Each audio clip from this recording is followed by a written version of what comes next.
welcome back to my channel. Okay, hari ni aku punya video aku nak buat unboxing for Mini GT. Aku post, aku beli kat Shopee.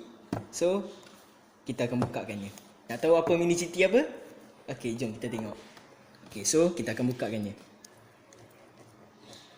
Mana buka?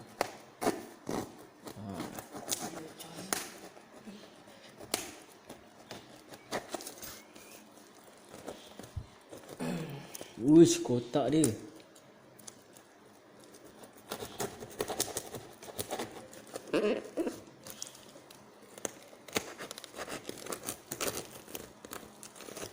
Okay, kita buka. Habis jahanam kotak ni.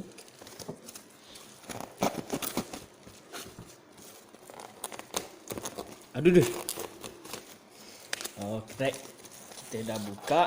So ini isi dia. So kita akan tarik dulu. Ya, Mclaren Senna guys. Boleh tengok ni guys. Okay. Okay, Mclaren Senna. Okay, so kita akan bukakannya. Okay, kita dah buka. Sekejap, bagi aku buka betul-betul dulu.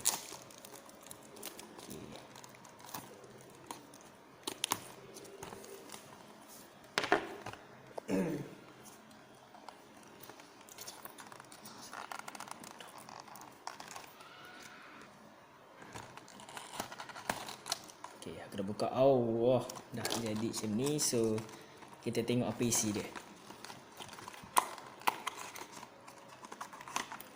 Ya, Senna.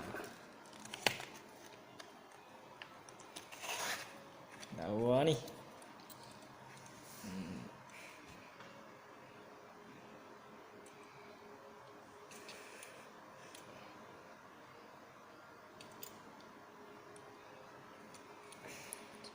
So, okay, nak tahu detail, sambung.